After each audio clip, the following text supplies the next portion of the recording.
শোন বন্ধু, তোদেরকে বলতেছি, আমি নয় তোদের সাথে ঘোরাফেরা আড্ডাতে গেলাম না, তো 8-10টা মেয়ের সাথে ঘোরাফেরা করলাম না, মাহফিলে গেলাম না, ভালো করে ঘন্টার পর ঘন্টা মেসেঞ্জারে বা ফেসবুকে চ্যাট করলাম না, তাতে কি হয়েছে? আমি কাজ করি, কাজের শেষে আমার রেজাল্ট আসতেছে, আমার টাকা আসতেছে। ঠিক তোমরা যেই আনন্দগুলো এখন করতেছো, ঠিক আমিও সময় মতো আমার আনন্দগুলো ঠিক তার চেয়ে বেশি দ্বিগুণভাবে উপভোগ করতে পারবো, কারণ আমার কাছে তখন টাকা থাকবে। কিন্তু এখন হয়তো সামান্য আনন্দ করতে পারি না, শুধু টাকা নেই বলে। লাইফে টাকা না থাকলে কোনো মূল্য পাবে না। শুধু একটু কথা গ্যারান্টিতে বলতে পারে, money is most important in our life. যতক্ষণ পর্যন্ত তোমার কাছে টাকা না থাকবে, সমাজের 2 পয়সার দামও তুমি পাবে না। শুধু অতটুকুই বলি, টাকা যার কাছে আছে সে দুনিয়ার সবচেয়ে বড় রাজা।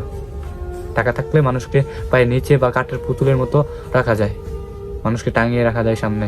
তাহলে তো আর কি, শুধু আমার কথা শুনে যারা হাসো, যেসব বন্ধুগুলো হাসো, তাদেরকে বলি আমি, ঠিক আছে সমস্যা নাই, হাসো। হয়তো আজকে আমি কাজ করেও যদি একটা ভালো পজিশনে বসতে পারি, ঠিক তোমরাই আমার কাছে আসবে একদিন।